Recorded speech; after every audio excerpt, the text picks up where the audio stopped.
안녕하세요. 올해로 결혼한 지 2년 차의 30대 여성입니다.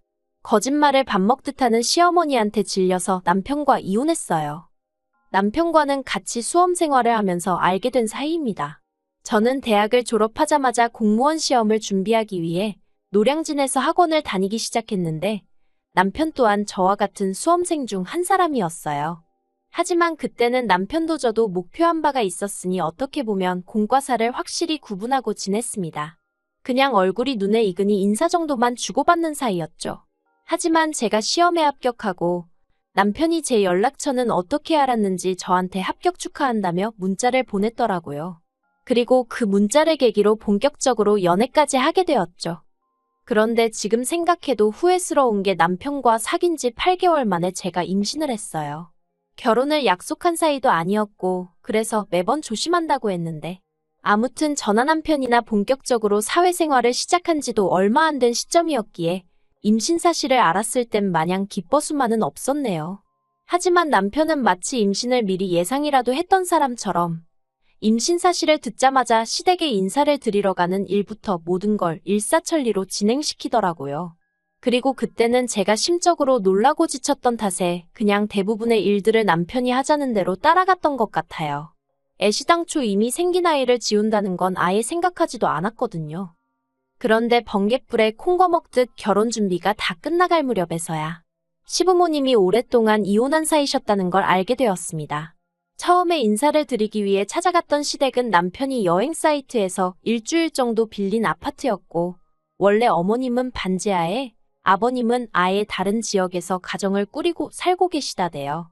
사이좋은 두 분의 모습도 전부 다 남편이 간곡히 부탁드려 만들어낸 이미지에 불과했습니다. 정말이지 제가 겪은 모든 게 어디 드라마에나 나올 법한 이야기였더라고요.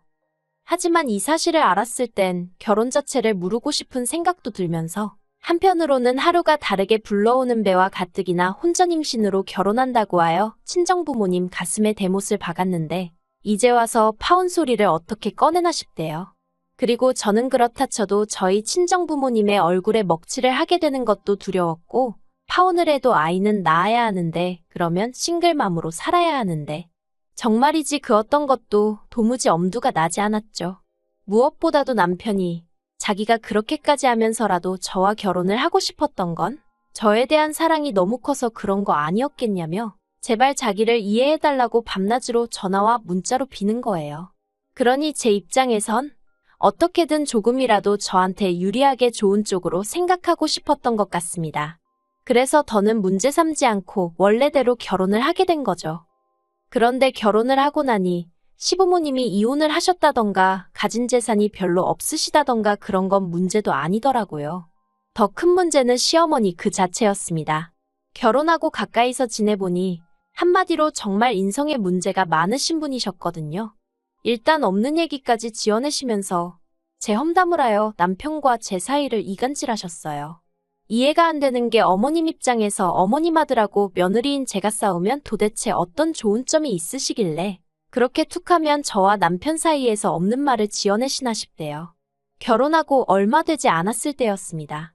하루는 퇴근한 남편이 씩씩대며 집에 들어오더니 다짜고짜 저더러 어떻게 그럴 수 있냐는 거예요. 그래서 무슨 말이냐니까 이번 주 내내 어머님 전화를 제가 한 통도 안 받고 다 무시했다던데 그 말이 진짜냐고요.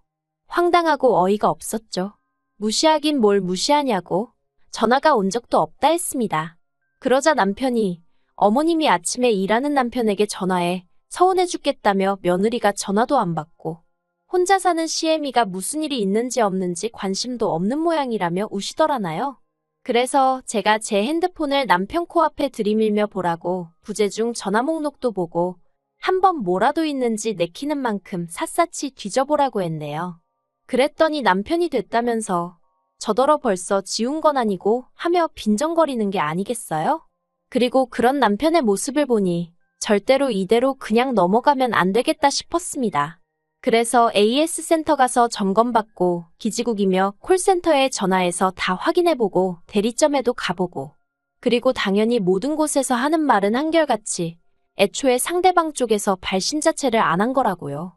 그래서 며칠 뒤 그간 제 나름대로 조사한 걸 남편한테 쥐어줬어요.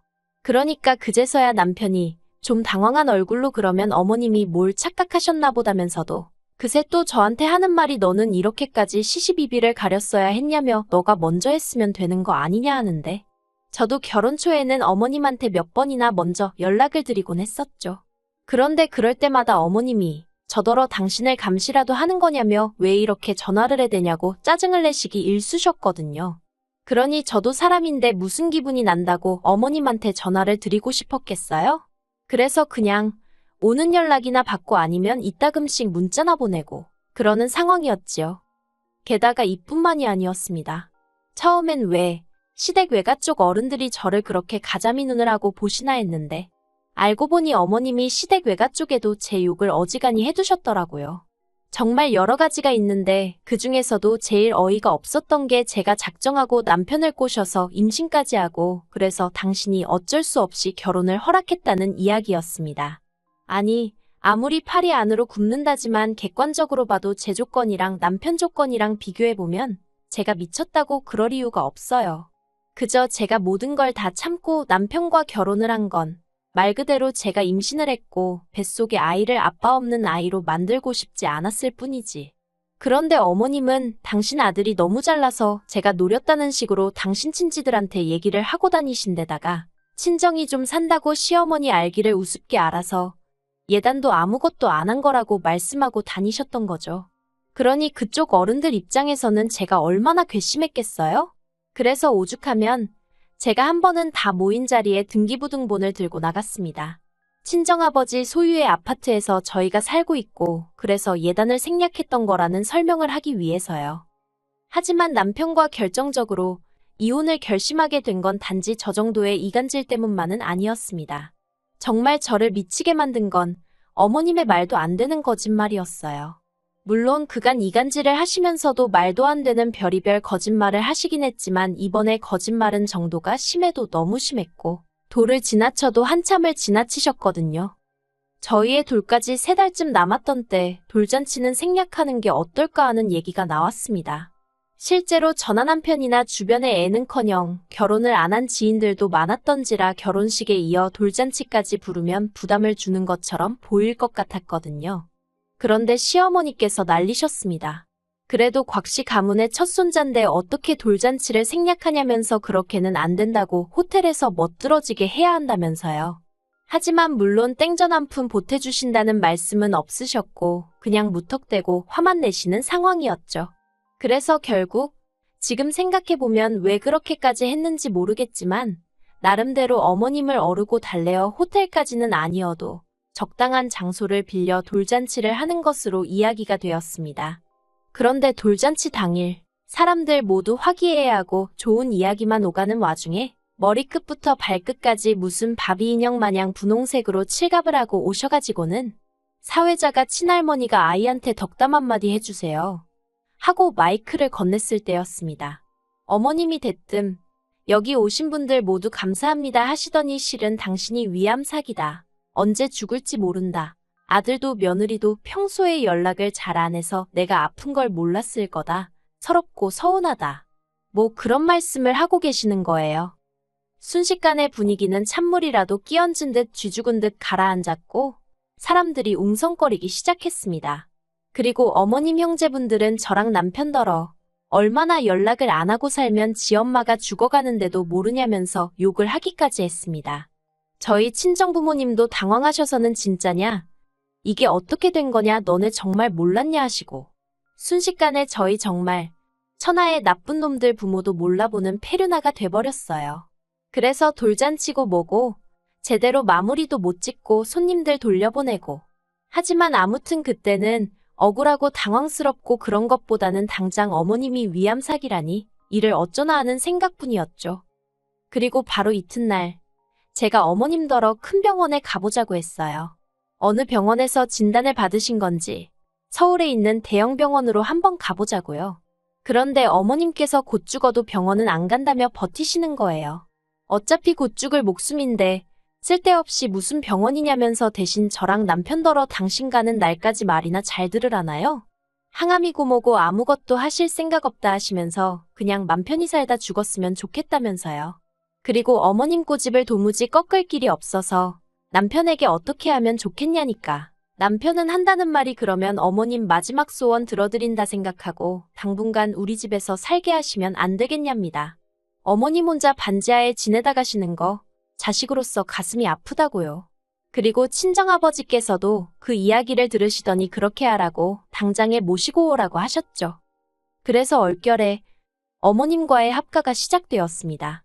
그리고 환자라는 이유로 정말 별의별 것을 저에게 요구하시더라고요. 일단 시작은 안방이었어요. 원래는 작은 방 중 손님방으로 비워둔 방이 있었기에 그 방을 어머님이 쓰실 수 있도록 해둔 상황이었거든요. 그런데 어머님이 작은 방을 한번 보시더니 화장실도 없고 창문도 작아 마음에 들지 않는다며 안방을 쓰고 싶다 하시대요. 그리고 남편도 저도 그런 어머님의 요구를 거절할 수 없었습니다. 본인 입으로 환자가 살면 얼마나 살겠냐는 소리를 하시니 그까짓 안방 못 내어드리겠나 싶었던 거죠. 하지만 그게 다가 아니었습니다. 당신은 환자라서 잘 먹어야 한다며 아침이고 저녁이고 할 것 없이 이거 드시고 싶다 저거 드시고 싶다. 모르는 사람이 봤으면 정말 저희 어머님이 무슨 애라도 가진 줄 알았을 거예요. 그러다 좀 이상한데 싶은 일이 있었으니 위 안말기라면서도 병원은 곧 죽어도 안 가시던 어머님께서 하루는 몸이 영 안 좋다며 보약의 길 꺼내시는 거예요. 좀 황당했죠. 병원 치료는 안 받으시면서 웬 보약 타령이신가 해서요. 그래서 어머님 한약은 드셔도 되는 거냐 물어보려다가 보약을 핑계로 한의원이라도 모시고 가볼까 싶더라고요. 그래서 어머님께 제가 그 보약 해드리겠다며 한의원에 가자 했어요. 그랬더니 어머님이 정말 좋아서 집을 나서시는 게 눈에 보이더라니까요. 그렇게 한의원에 도착했습니다. 집 근처 한의원이 아닌 친정어머니와 절친한 친구분께서 하시는 한의원으로 저도 어려서부터 다니던 곳이었어요.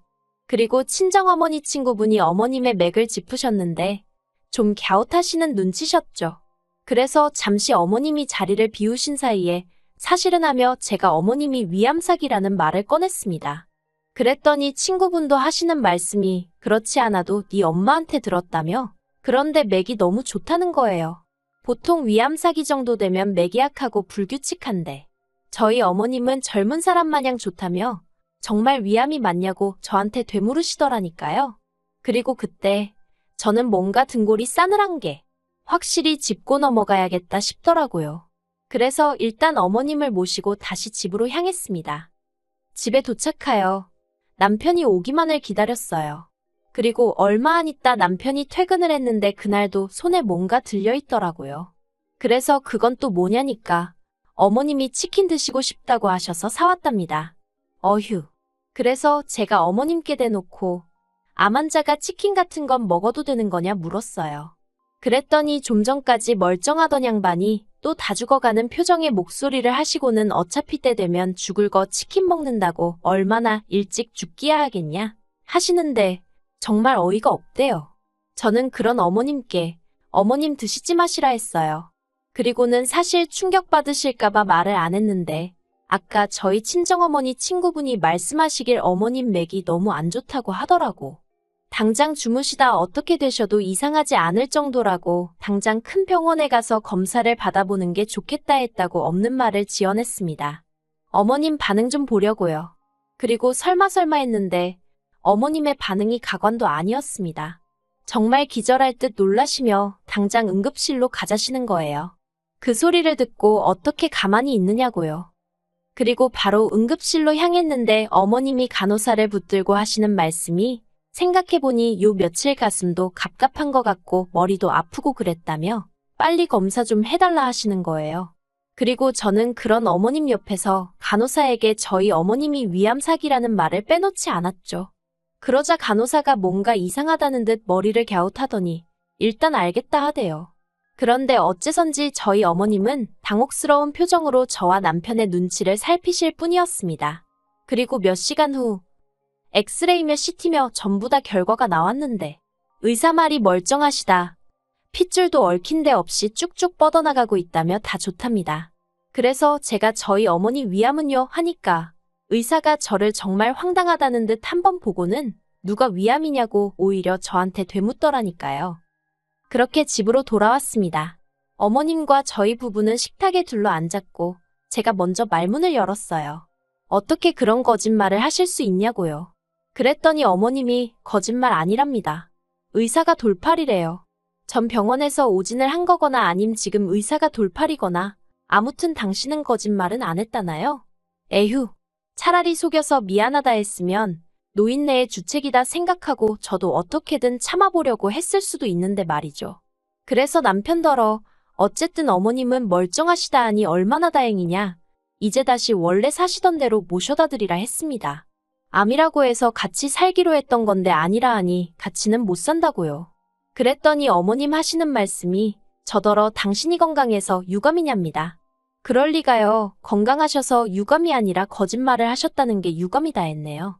그리고 그것도 거짓말을 손자 돌잔치에서 하시지 않았냐고 그러니 제가 좋은 소리가 나가겠냐고요. 그러자 이번엔 남편이 아무리 그래도 그렇지 어떻게 하루아침에 어머님을 내쫓으려드냐며 저더러 참 모질다 하더니 어차피 이렇게 같이 살게 된 거 그냥 모시고 살잡니다. 자기가 보기엔 어머님이 저희 집 오신 이후로 안색도 많이 밝아지고 좋아지셨다면서 이참에 우리네 식구 건강하게 오래오래 살자는 말 같지도 않은 소리를 하면서 말해요. 그래서 제가 남편더러 당신은 어머님 얼굴 밝아진 것만 보이고 와이프인 나 시달려서 반쪽된 건 안 보이냐 했어요. 그리고는 다 필요 없으니 당장 어머님 댁으로 모셔다 드리던가 아니면 당신이 따로 나가서 모시고 살라 했습니다. 그러자 어머님이 건강해서 미안하다며 늙었으니 죽어야지. 안 아파서 미안하다. 말도 안 되는 억지를 쓰시는데 저도 그간 당한 바가 있다 보니 어머님이 하시는 모든 게 꼴보기가 싫더라고요. 그래서 제가 어머님 떨어 그러게 정말 왜 그렇게 추하게 늙으시는 거냐고 한마디 해버렸어요. 어휴, 뒷일은 뭐 고성이 오가고 경찰 오고 난리도 아니었습니다. 그리고 결국 남편이 저에게 이혼을 통보해왔어요. 시어머니 알기를 우습게 아는 저 같은 여자랑 더는 못 살겠다는 황당한 핑계를 대면서 말이죠. 그래서 저도 진작에 당신을 사기 결혼으로 고소하지 않은 게 유감이라며 이혼하자 했습니다. 그래도 남편이 마지막 양심인지 법적으로 싸워봤자 가능성이 없다는 걸 아는 건지 몇 푼 안 되는 재산 가지고 왈가왈부하려 들지는 않더라고요. 다행이었죠. 그래서 합의 이혼하고 아이는 제가 키우기로 했습니다. 양육비는 달에 80씩 받기로 했는데 글쎄요, 무슨 재주로 주려나. 벌써부터 기대도 되고 걱정도 되네요. 그래도 어느 쪽이건 간에 거짓말쟁이 할머니나 똥된장 구분 못하는 아빠랑 사는 것보단 행복하겠죠.